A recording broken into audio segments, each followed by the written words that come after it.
Oi, pessoal do Papman. Aqui é o professor Luciano Monteiro de Castro. É uma grande alegria estar com vocês sempre. E hoje nós vamos continuar falando sobre problemas olímpicos na sala de aula.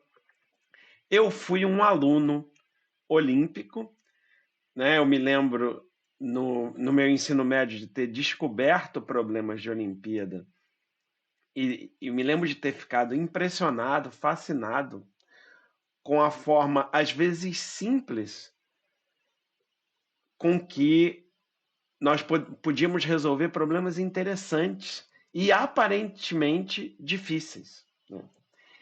E uma das áreas que eu acho que representam muito bem isso é essa parte de aritmética, de divisibilidade, de teoria dos números.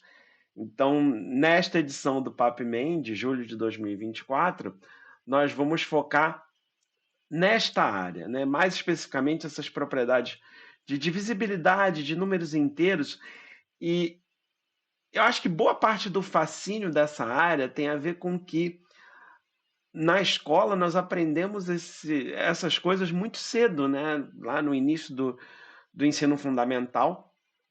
No entanto, é um tema fascinante que gera problemas muito difíceis, inclusive problemas em aberto, ou, por exemplo, o mais famoso, que é o último teorema de Fermat, que só foi resolvido recentemente.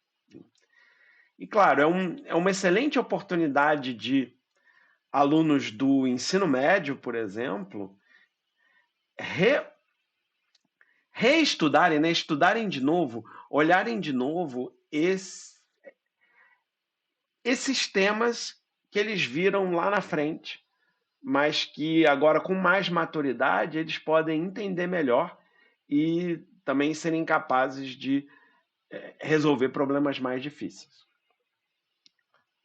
Então, vamos começar com exemplos concretos, né? Por exemplo, este problema foi proposto na OBM de 2015, na OBMAP de 2015.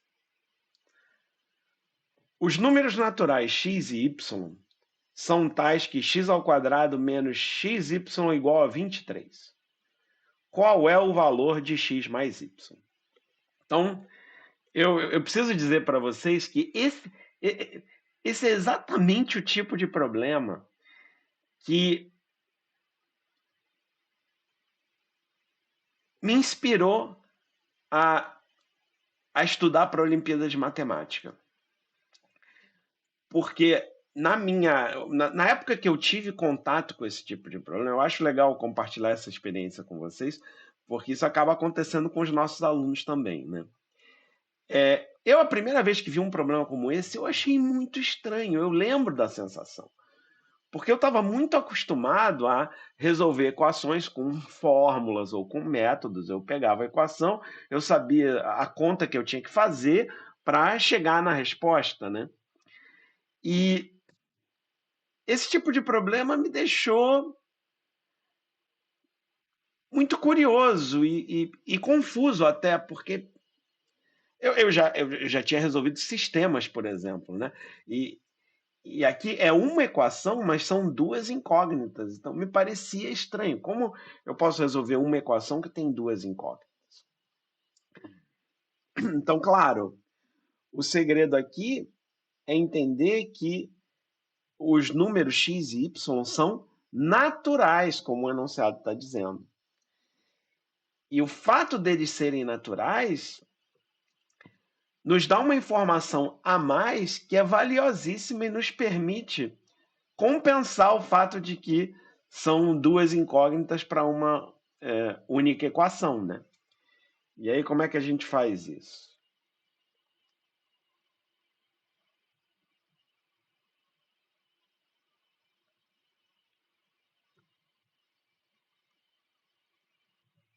Claro, a equação é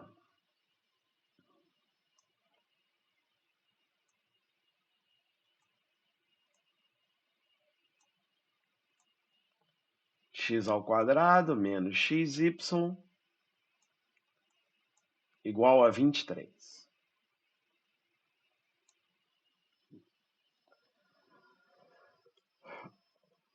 Então, o que nós podemos fazer com essa expressão? Bom, o lado esquerdo tem uma fatoração muito simples, né? Que é x multiplicado por x menos y. E isso é igual a 23. Realmente, se o universo dessa equação não fosse o conjunto dos números naturais, essa expressão não ajudaria muito, porque existem infinitos produtos de números reais, por exemplo, né? Eu estou pensando se fossem números reais, né? Ou até racionais. Existem infinitos produtos de números reais cujo resultado é 23. Mas justamente porque o universo das incógnitas é o conjunto dos números naturais, nós ganhamos uma informação muito valiosa, porque o lado esquerdo é um produto de dois números naturais, ou mais especificamente inteiros, né? Porque x menos y não precisaria ser natural, né? O x menos y, em princípio, poderia ser negativo. Acabar não podendo ser, mas em princípio poderia, né? Mas, claro, um produto de números inteiros, para que o resultado seja 23, nós não temos muitas opções. Aliás, temos bem poucas opções por causa de uma observação crucial aqui, que é que o número 23 é primo, né?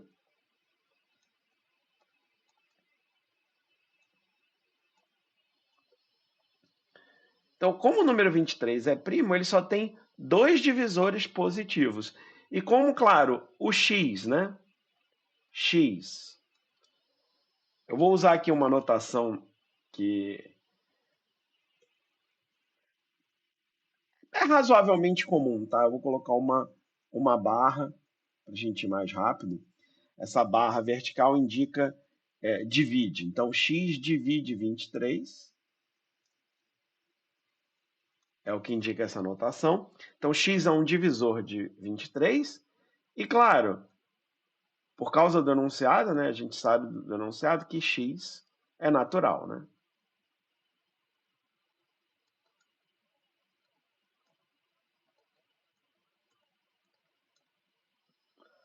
Porém, como 23 é primo, ele tem apenas dois divisores naturais, 1 e 23. Então, o x só pode ser 1 ou 23.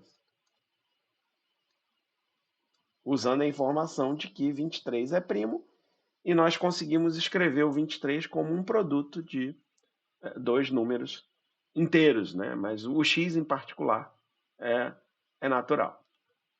E isso significa, então, claro, quando x igual a 1, você teria que ter imediatamente o x menos y igual a 23, né? Para que aquele produto possa ser igual a 23.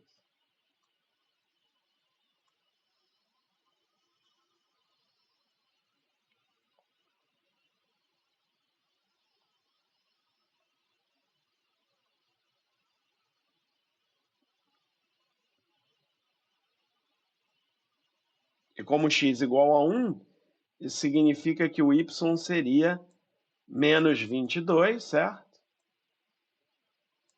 Mas isso não é um número natural, porque é negativo, né? Então, essa não é uma solução, certo? Não é solução. Agora, com certeza, x igual a 23 nos permite escolher ou determinar, né? Mais precisamente, o x menos y, porque o x menos y tem que ser 1, certo? E, portanto, o y é 22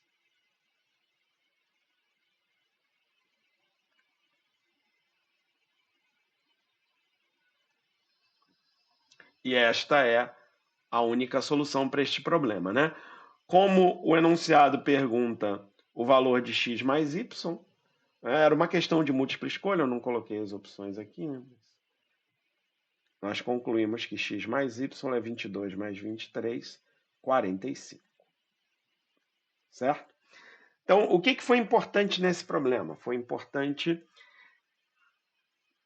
a ideia da fatoração, né? Ter um pouquinho de álgebra envolvida para fatorar, e a observação de que 23 é primo. Reparem que se o 23 não fosse primo, e existem vários problemas que exploram isso também, né?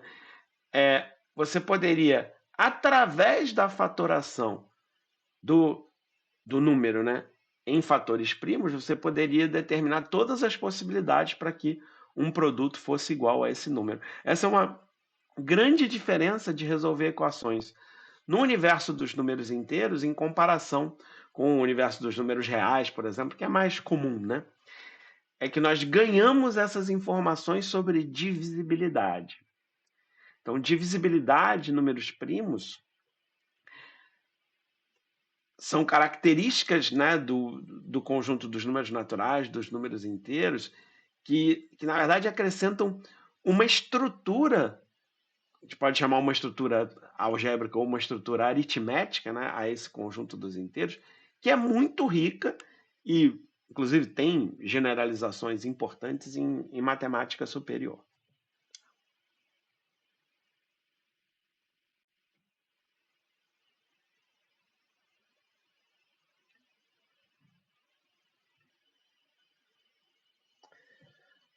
Bom, esse aqui é mais um problema da OBMAP. Cirilo associa a cada palavra um número da seguinte maneira: ele troca cada letra por um número usando a tabela abaixo e em seguida multiplica esses números. Então, vocês estão vendo a tabela, muito simples, né? Ele vai numerando as letras do alfabeto, simplesmente em ordem, né? O A é 1 e o Z é 26. E aí tem uns exemplos, né?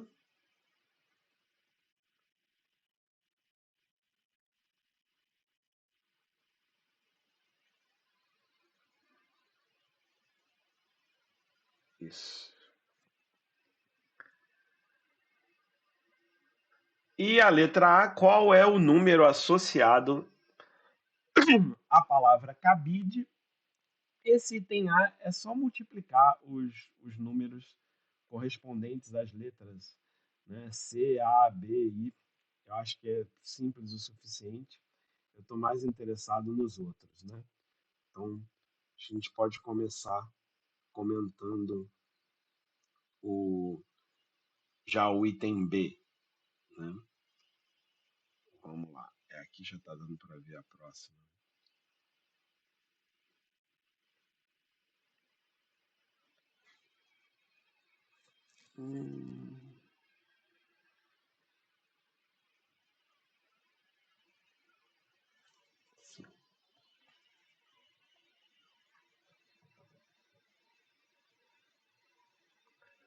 Então, escreva uma palavra de 4 letras cujo número associado seja 455. Então, o que nós vemos aqui é mais um problema em que o aluno tem que pensar em possibilidades para que um certo produto seja igual a um número dado, né?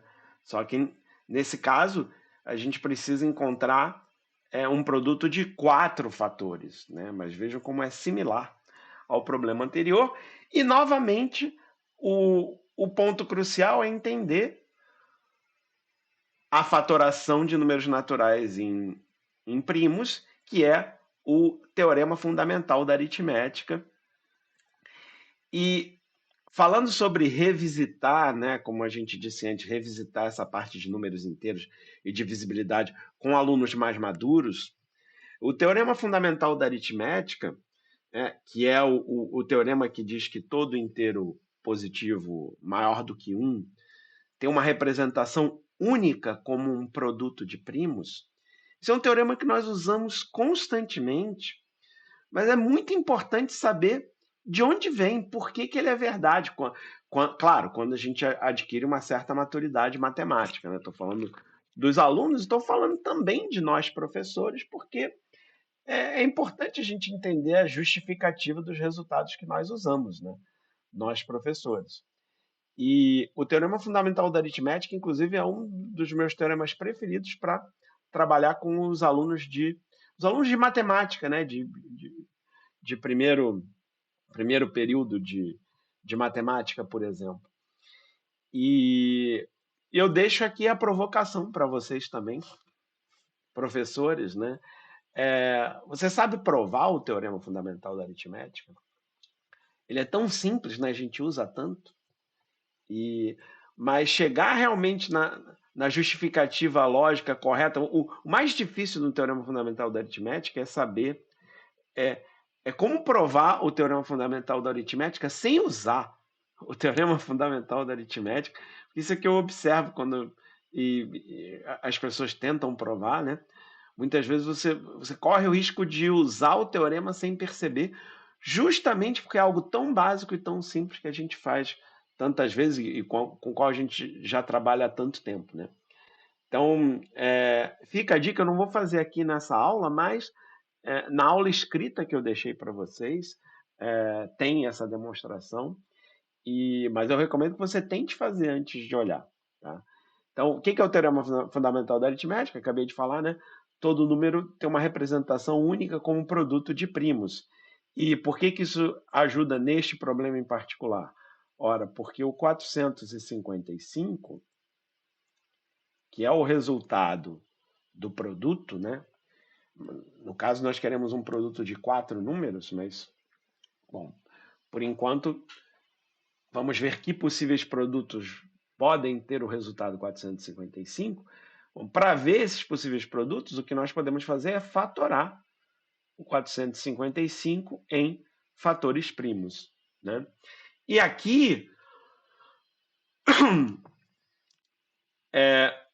eu vejo que muitas vezes alguns alunos decoram como fatorar e decoram que eles têm que dividir na ordem, né, dos primos, e não é necessário você dividir na ordem, né?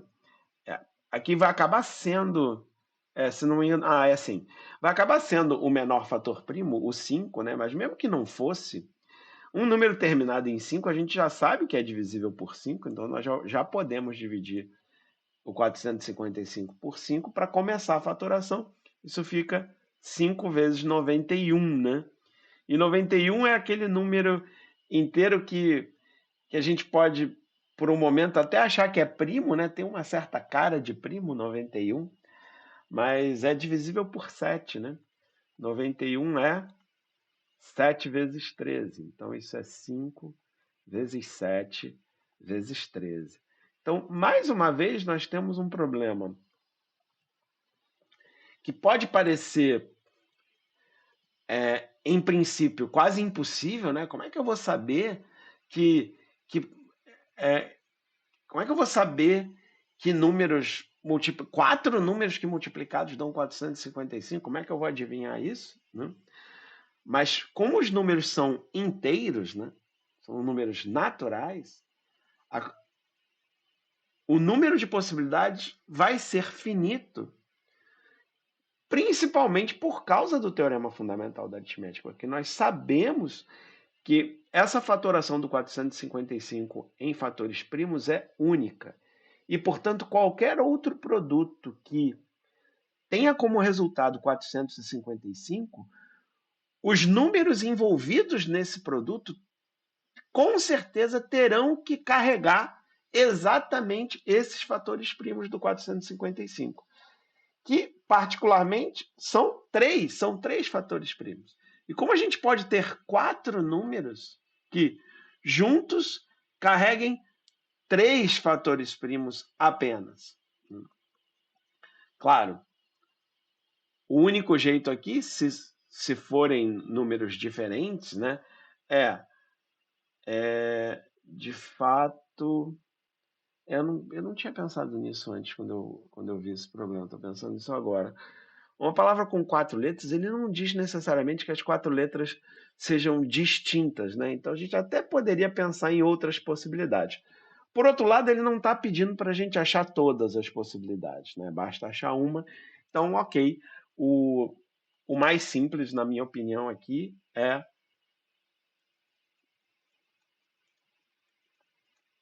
por exemplo,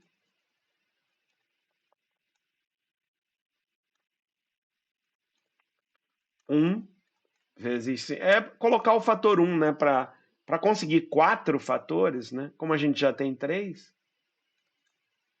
coloca também o fator 1, né? Ah, é. Nesse. Ah, tá. Não, é verdade.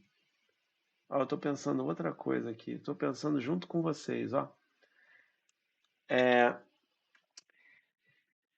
se nós repetíssemos alguma letra, nós só poderíamos repetir a letra A, né?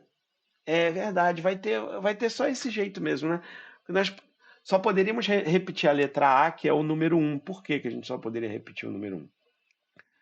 Bom, porque repetir qualquer outro número que não seja 1, nós teríamos algum fator primo aparecendo 2 vezes, o que não ocorre no 455.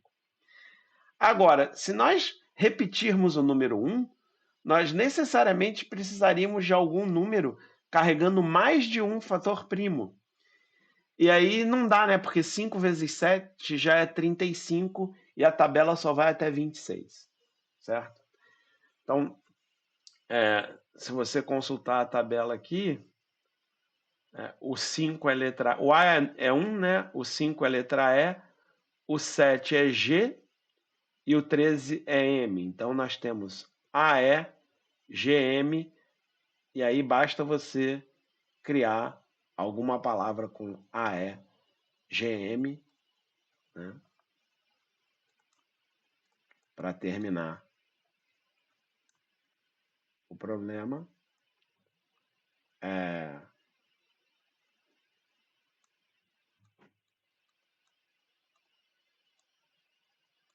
A mais simples que me vem à cabeça é gema. Deve ter outras, né? Tem algumas palavras em inglês, né? GAME é uma palavra em inglês, né? Mas ok. O legal desse problema mais uma vez usar o teorema fundamental da aritmética, que eu diria que é a parte. São duas partes do material que eu deixei escrito para vocês, né? Duas partes principais: o teorema fundamental da aritmética e propriedades do MDC, do máximo divisor comum. E ambas essas coisas são muito comuns em problemas de Olimpíada, justamente porque tem duas vantagens principais dessa área, né, de aritmética, teoria dos números, divisibilidade, números inteiros. Os conceitos são simples, mas os problemas são interessantes, divertidos e não tem limite para o nível de dificuldade de problemas dessa área. Realmente não tem limite, porque tem problemas simples que estão abertos até hoje, né? Então, vamos fazer mais um. Então, o próximo exemplo é esse aqui da competição Jacob Palles Júnior, que é uma competição recente.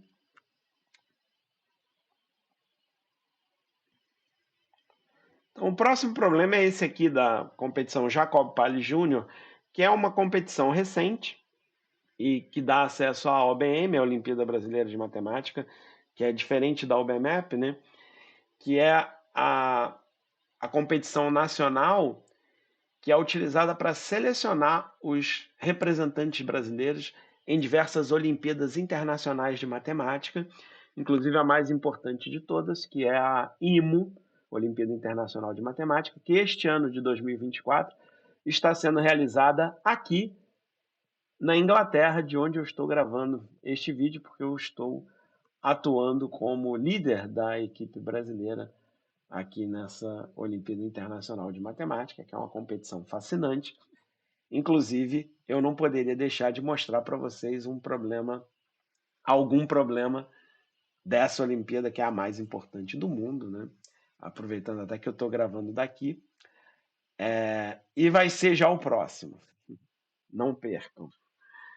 Mas primeiro vamos dar uma olhada nesse problema tão legal da competição Jacob Pali Júnior, que é na seguinte conta de multiplicação, A, B e C representam algarismos distintos.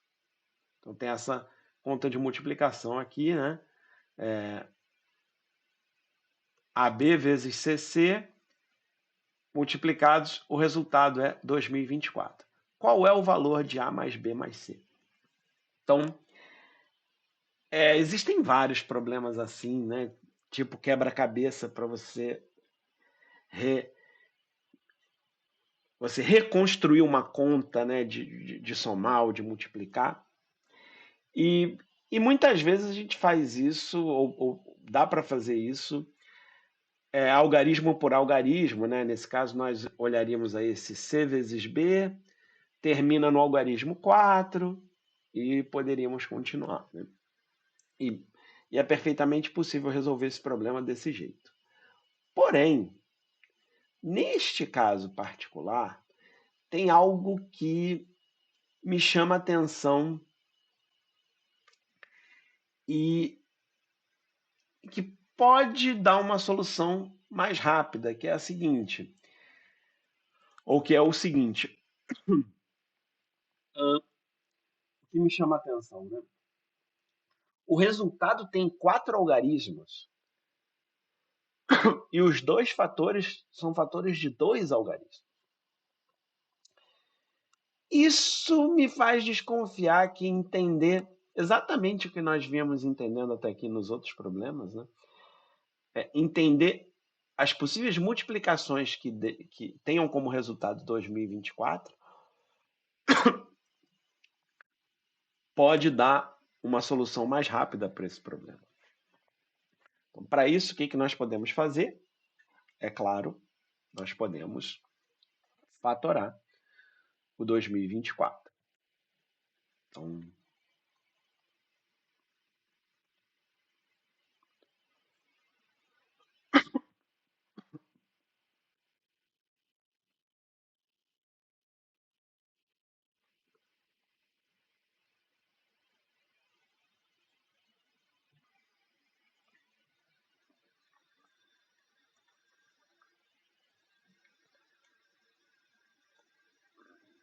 bom, em 2024,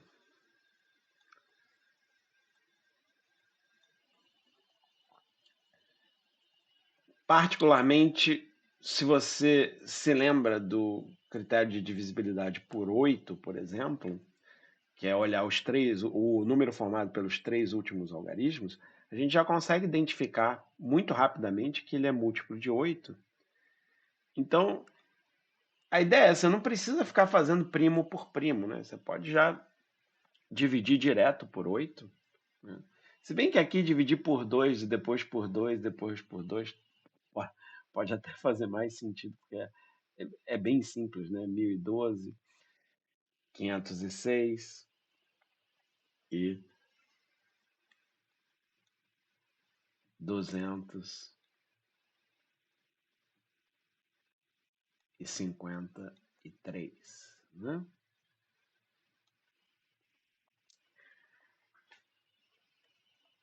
E o 253? Bom, se você não se lembrasse do critério de divisibilidade por 11, que é um critério bem legal, né? Que é você soma alternadamente, né? Então aqui você somaria o 3 com o 2, dá 5, e aí você subtrairia o próprio 5, né, que está no meio,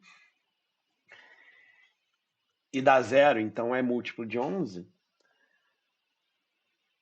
O enunciado está te dizendo que você multiplicou pelo número C, que tem o mesmo algarismo das dezenas e das unidades, isso é um múltiplo de 11. Então, o próprio enunciado já faz você entender, ou no mínimo desconfiar, que esse número vai ser múltiplo de 11. Né?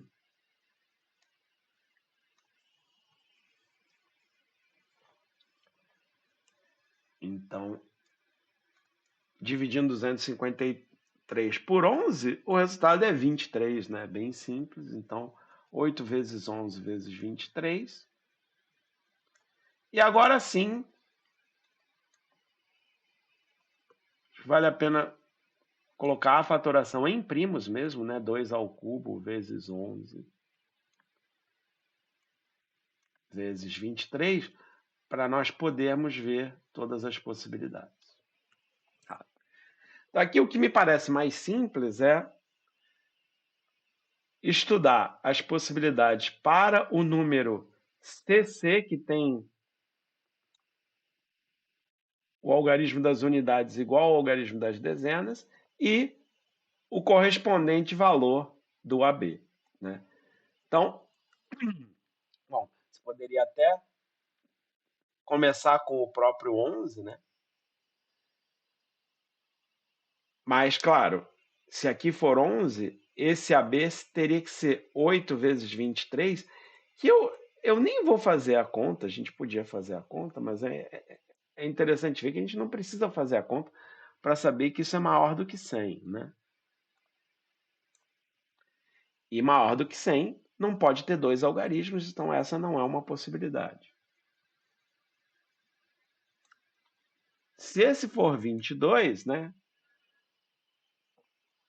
Porque a outra maneira de combinar, o que nós estamos fazendo agora é combinar os fatores primos do 2024 para obter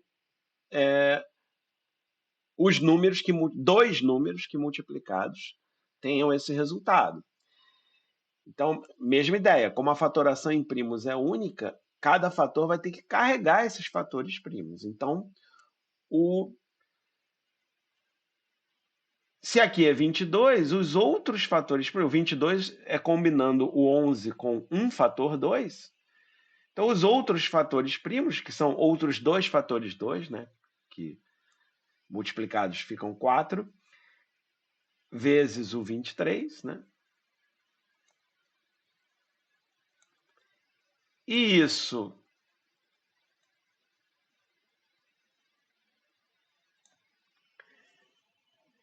é menor, esse é menor do que 100, né? Esse tem dois algarismos, esse é 92, né? Mas isso não é uma solução do problema, porque ele diz que A, B e C representam algarismos distintos, certo? Então tem que lembrar disso. E nesse caso, o algarismo B seria igual ao C. Então nós podemos ver a próxima possibilidade, que é 44, que é pegar o 2 fatores 2 juntando com o 11, né? E aqui sobraria 2 vezes 23, que é 46. E isso não é uma solução porque está repetindo o algarismo 4, né? E aí sobra 88 vezes 23, que de fato é a solução, porque neste caso o A, B e C são distintos, né? Então, nós concluímos que A é igual a 2, B é igual a 3. Essa era uma questão de múltipla escolha, né? Então ele perguntava A mais B mais C, certo? C é igual a 8, e portanto a resposta é A mais B mais C igual a 13.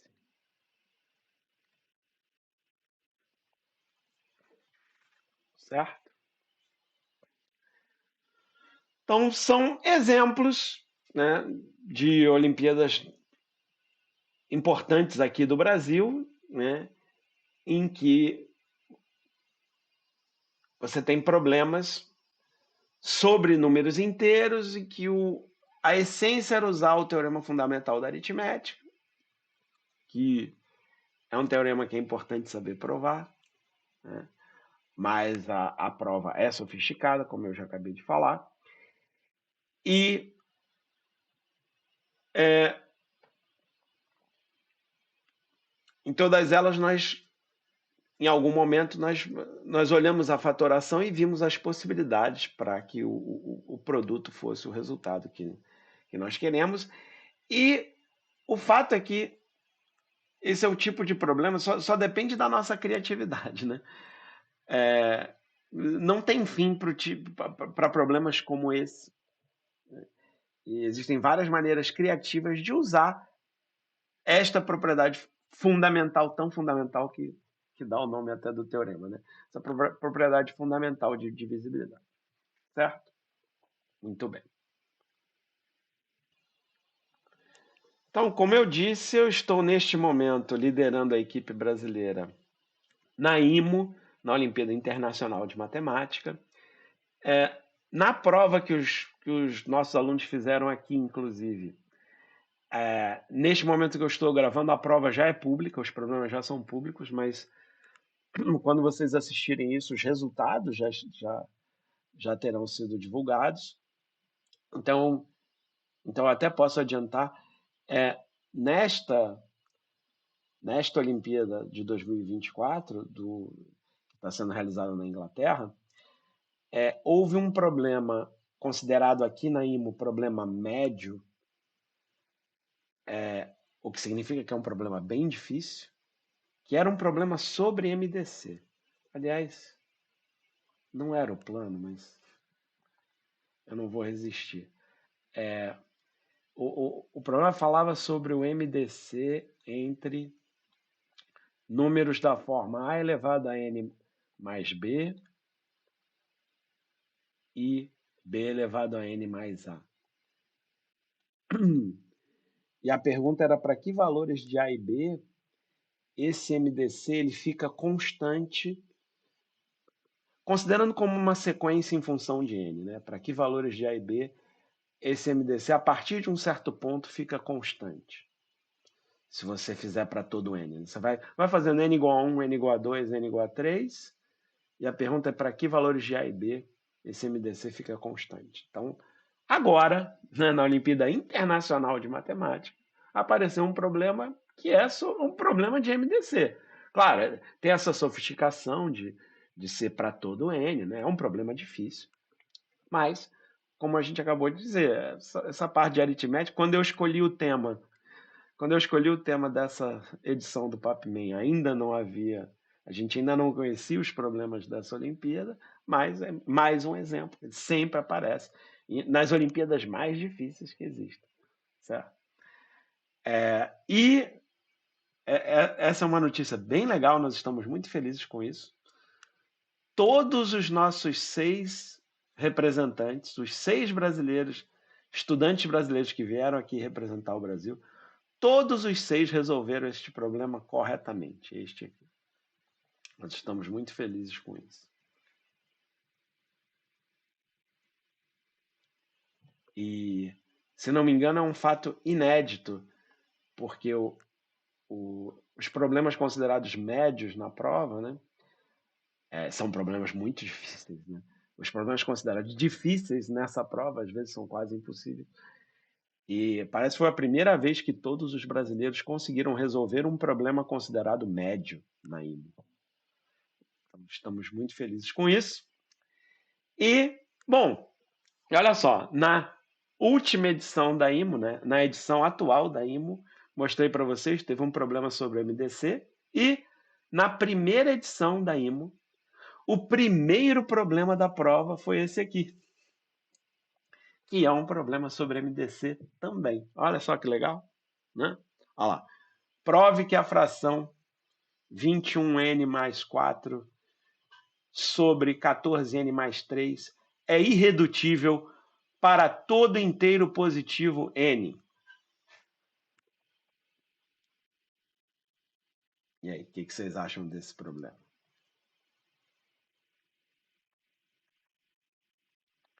Como você faria este problema? Como você tentaria?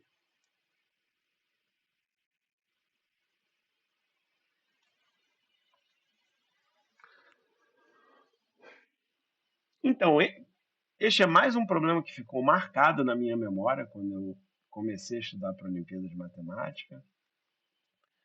E o fato de ser o primeiro problema da primeira Olimpíada Internacional de Matemática, né, também o torna interessante e eu diria até famoso, né? Eu já vi esse problema ser usado como exemplo em várias aulas, vários textos, né? O que é compreensível. Mas eu tenho guardado na memória bem claramente o que eu fiz quando, ainda como aluno, quando eu enfrentei esse problema, e eu consegui dar uma solução correta, porém, eu. Bom, não me lembro bem porque faz tempo, mas eu acredito que eu não soubesse justificar completamente essa solução que eu vou mostrar para vocês agora. Tá? Então, aqui, a minha ideia foi, bom, como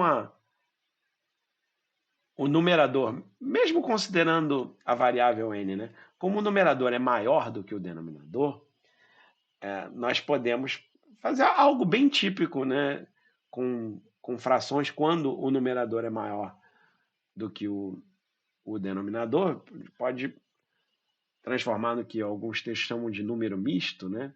O que aqui podia ser feito assim: nós escrevemos a parte de cima como 14n mais 3 e vemos o que falta, né? Falta 7n mais 1.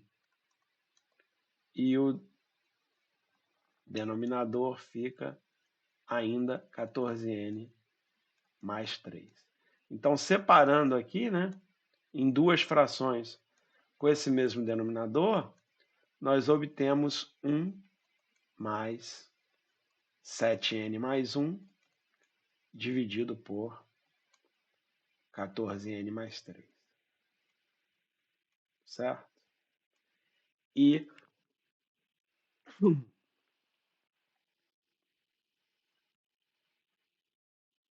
o que eu argumentei é, se esta fração é irredutível, então, se a fração original é irredutível, quero dizer, então esta fração aqui também tem que ser irredutível.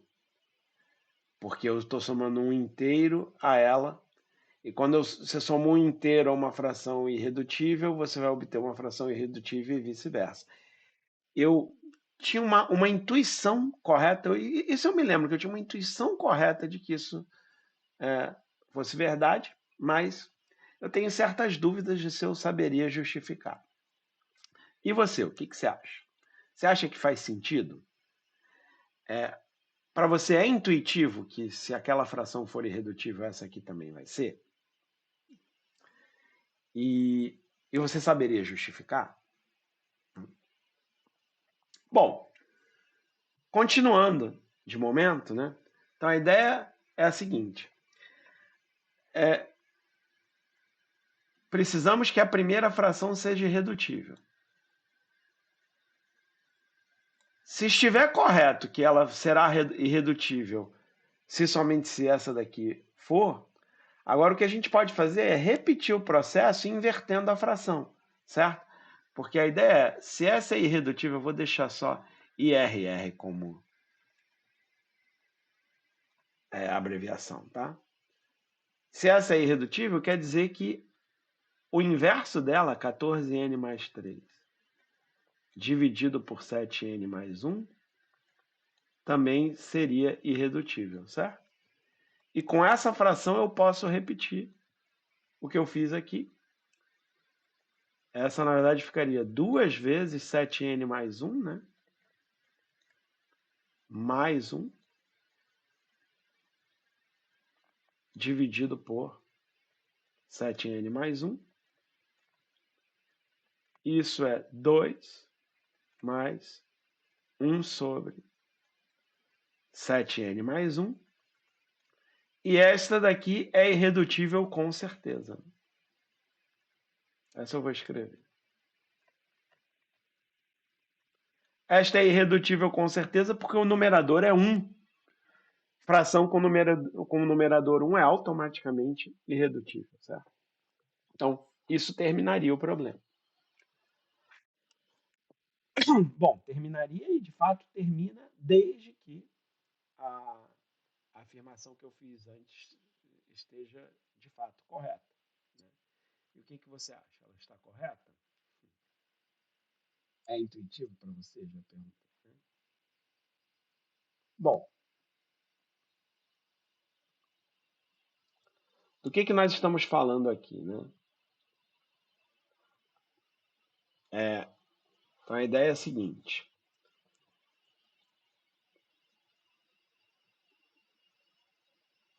Suponha que A e B são inteiros, tá?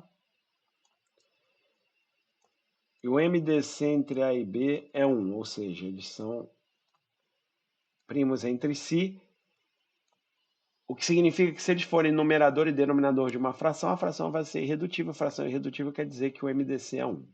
Né?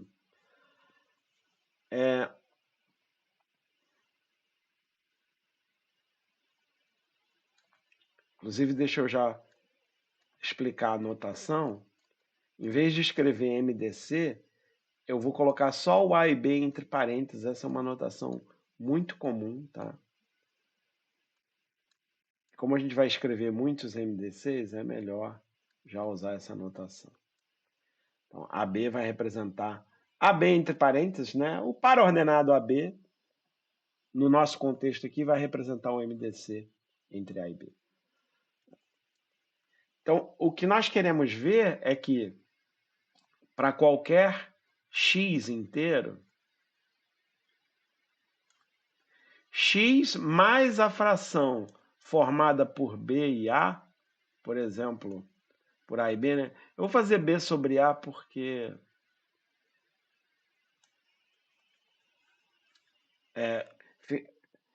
vai ficar mais parecido com o lema que eu costumo usar, tá?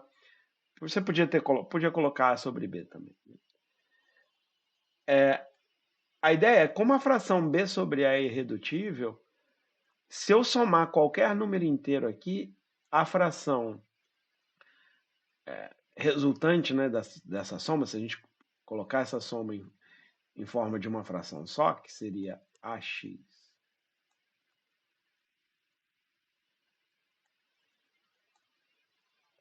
mais B dividido por A, essa fração continuaria irredutível e vice-versa, certo? Então, o que nós estamos dizendo aqui é que o MDC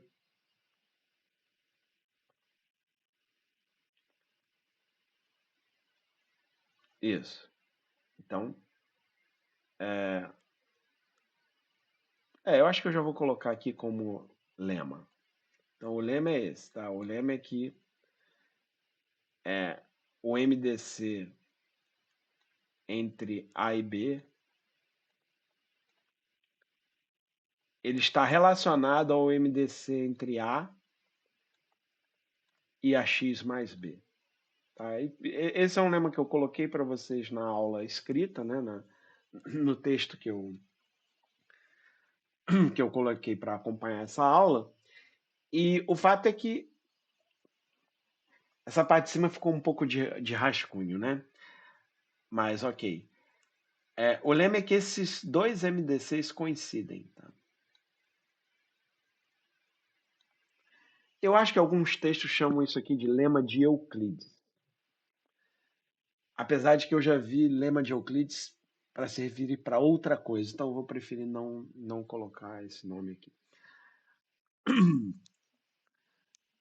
Mas digamos que aquela solução intuitiva, razoavelmente intuitiva para aquele problema da IMO, é uma tentativa de justificar por que ela é verdade, que a ideia é que se essa fração é irredutível, essa aqui também é irredutível, poderia nos levar a concluir esse lema, ou a pensar que esse lema poderia ser verdade. E de fato é verdade, e ele é a essência do famoso algoritmo de Euclides para o cálculo do MDC.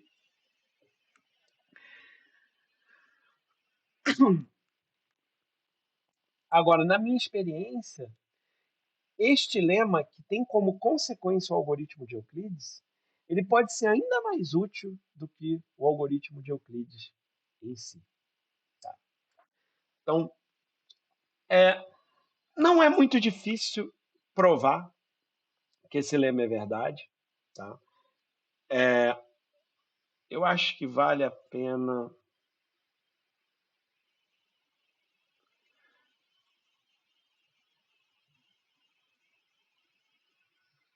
Eu estou olhando o tempo que a gente tem.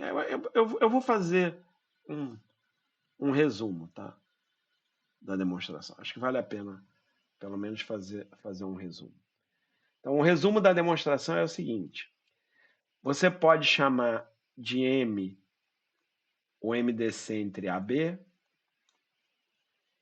e isso significa que o M é um divisor de A e um divisor de B, certo? Ele é o maior, mas em particular significa que ele é um divisor de A e divisor de B. E isso quer dizer automaticamente que o M é um divisor de AX mais B, certo? Porque ao ser divisor de A, ele é um divisor de A vezes X.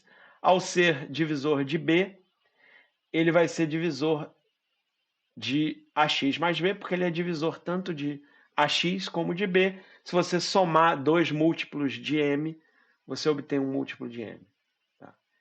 Então, se nós chamarmos esse MDC aqui, se nós chamarmos de D, se o M é um divisor de AX mais B, isso significa que ele é menor ou igual ao D, porque o D é o máximo divisor comum. E o M, a gente acabou de provar que é um divisor comum. Então, um divisor comum é menor ou igual ao máximo. Tá? E aí é análogo, tá? Analogamente, porque se D é o MDC entre A e AX mais B, você tem que D divide A e D divide AX mais B. Mas não dá para o D dividir AX mais B sem dividir o B, porque ele já divide A. Você pode até fazer essa conta com mais cuidado, mas o fato é, se isso aqui é alguma coisa vezes D, e o resultado é alguma coisa vezes D, se você isolar o B vai ser um múltiplo de D menos outro múltiplo de D, certo? Isso. Mais especificamente, eu estou falando tanto que é melhor escrever, né? O B é AX mais B menos X vezes A, né? Isso. Menos AX. Como por hipótese, isso aqui é múltiplo de D e o A é múltiplo de D, o AX também vai ser múltiplo de D, essa diferença também é múltiplo de D. Então isso quer dizer que D é um divisor de B. E como também é divisor de A, D é um divisor comum de A e B. Por ser divisor comum de A e B, ele é menor ou igual ao MDC. Tá? Então, perdão.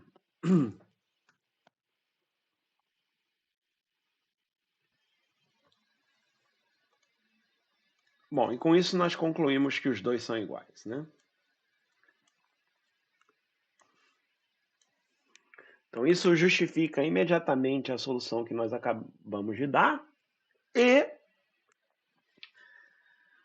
nos permite fazer muitas outras coisas interessantíssimas em problemas mais difíceis de Olimpíada envolvendo o MDC, que, como eu acabei de falar, são problemas que que aparecem nas Olimpíadas de mais alto nível, inclusive a internacional. Vou ver um último exemplo com vocês. Então, na IMO de 2016, houve um problema,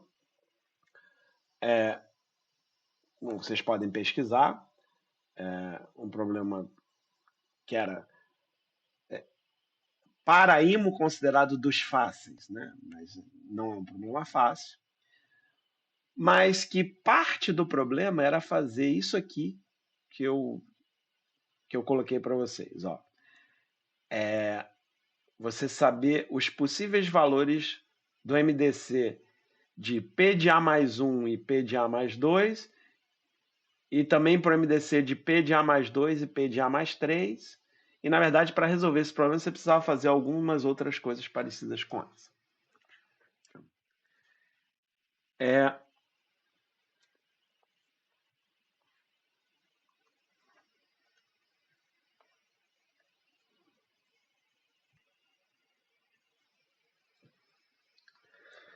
Então, aqui, uma primeira observação é que nós não precisamos usar o A mais 1 e o A mais 2, né? Essa já é uma primeira simplificação interessante. Em vez de usar A mais 1 e A mais 2, nós podemos usar quaisquer dois inteiros consecutivos, né? Então, aqui, para este problema, eu prefiro chamar o A mais 1 de K menos 1, porque aí o A mais 2 vai ser K. Por quê? Porque o P de K a gente já sabe o que é, né? E o P de K menos 1 dá uma expressão mais simples, né? Porque fica K menos 1 ao quadrado mais K menos 1 mais 1, que é K ao quadrado menos 2K, com mais K vai ficar menos K, né? E mais 1 menos 1 mais 1 vai dar mais 1, certo? Então, o que nós queremos aqui é o MDC entre K ao quadrado menos K mais 1 e K ao quadrado mais K mais 1. Tá? E agora a gente lembra do lema. Deixa eu repetir aqui o lema. O lema é que o MDC entre A e B é o MDC entre A e AX mais B. Só que esse X pode ser qualquer inteiro, certo? Então, nós podemos usar esse lema aqui para fazer o seguinte. Nós podemos repetir esse K ao quadrado menos K mais 1, que vai fazer o papel de A no lema. E nós podemos usar, por exemplo, x igual a menos 1. Eu vou até escrever aqui x igual a menos 1, fazendo referência ao lema, tá? Porque fazendo x igual a menos 1, o que nós podemos escrever aqui é o que está fazendo o papel de A, que é k ao quadrado menos k mais 1, vezes menos 1, mais o k ao quadrado mais k mais 1, certo?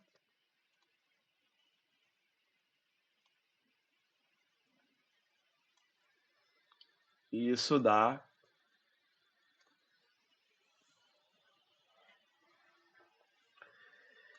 MDC entre k ao quadrado menos k mais 1 e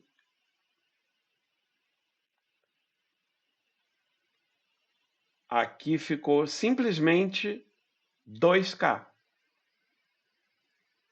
certo? E aqui não é necessário fazer nada mais, né?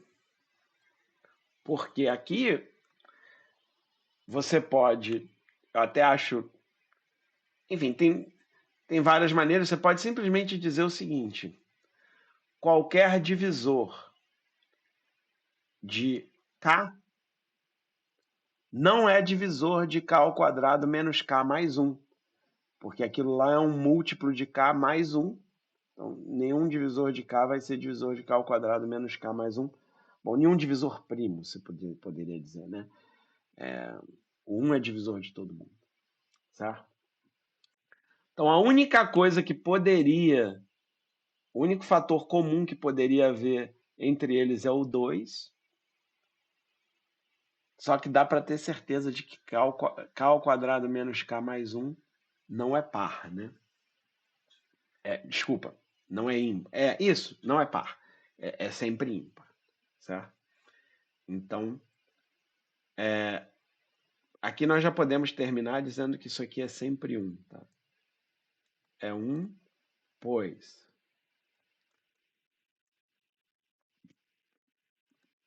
k ao quadrado menos k mais 1 é sempre ímpar.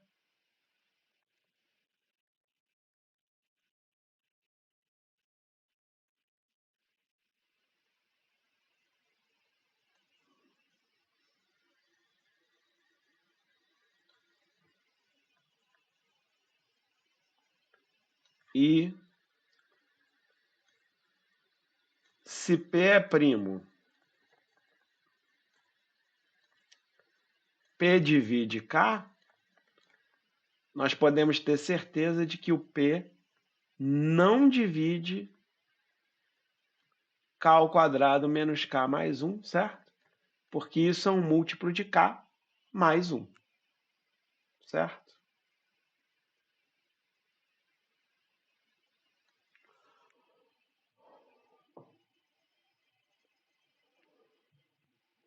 Isso mostra que esse primeiro MDC só pode ser 1. O segundo MDC,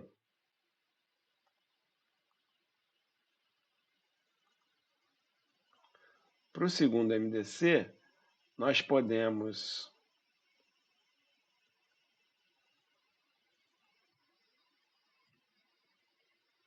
de novo usar o lema. Deixa eu escrever o lema aqui.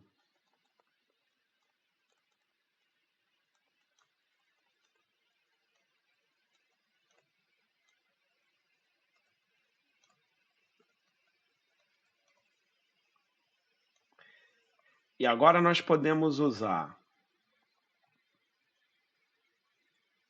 em vez de A mais 1 e A mais 3, né? Eu acho que vale a pena. Vamos usar o mesmo K de antes, né? Porque o P de K mais 1, né? É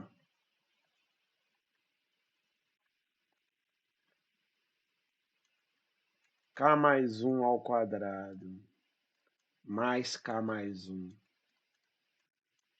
mais 1. E isso dá K ao quadrado mais 2K mais K, 3K. E 1 mais 1 mais 1 é 3, certo? Então, nós precisamos do MDC entre K ao quadrado menos K mais 1 e o MDC entre K ao quadrado mais 3K mais 3. Então, quando nós usarmos o lema pela primeira vez, esse aqui já vai ser mais interessante, porque nós vamos usar o lema pela primeira vez, né, usando x igual a menos 1 no lema. E aí nós vamos obter k ao quadrado menos k mais 1 e 4k mais 2, né? Aí aqui já tem várias coisas legais que dá para fazer para simplificar isso aqui. A primeira coisa legal, me parece, que é já dividir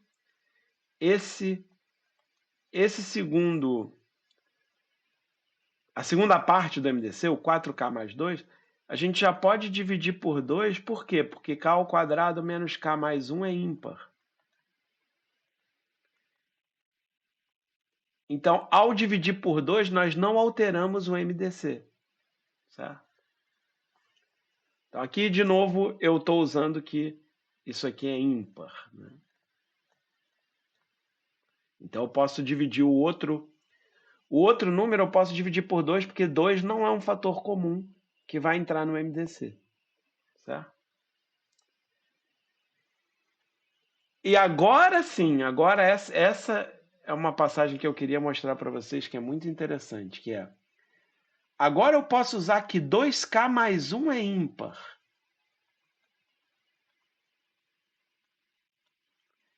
Eu diria que essa é a parte mais criativa dessa solução. Que agora eu vou acrescentar um fator 2 no outro, aproveitando que 2K mais um é ímpar. Então esse MDC é igual a 2K ao quadrado menos 2K mais 2 e 2K mais um. Mas por que acrescentar um fator 2? Porque agora eu posso usar o lema. Toda a ideia é a gente conseguir usar o lema. Olha que legal. Porque agora nós podemos usar o lema com x igual a menos k, né? Que é inteiro. Porque agora eu vou fazer a conta direto, né? X igual a menos k, mas usando esse aqui como o papel de A, né? Esse faz o papel de A no lema. E esse aqui faz o papel de B no lema. Porque aí, usando o x igual a menos k, nós repetimos o 2k mais 1, certo? E agora, x sendo menos k, nós vamos ficar com 2k ao quadrado menos 2k mais 2, menos k que multiplica 2k mais 1.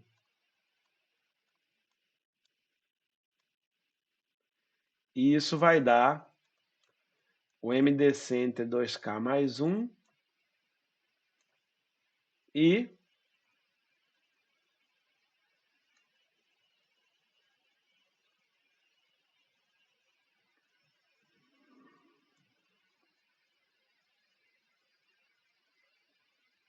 menos 3k mais 1, né?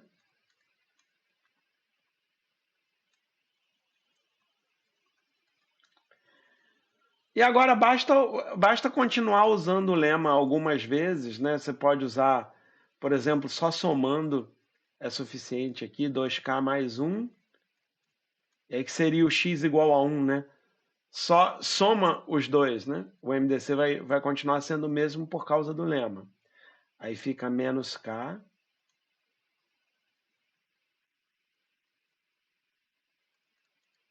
mais 2. Então, corrigindo aqui, é menos 3k mais 2, né? Isso, agora nós podemos usar de novo.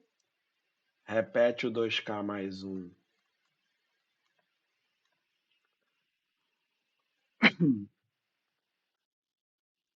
E soma fica menos k mais 3.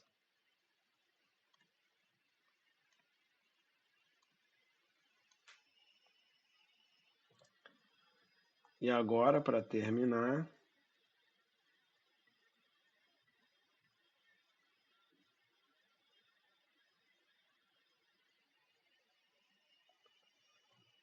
aqui está sem espaço.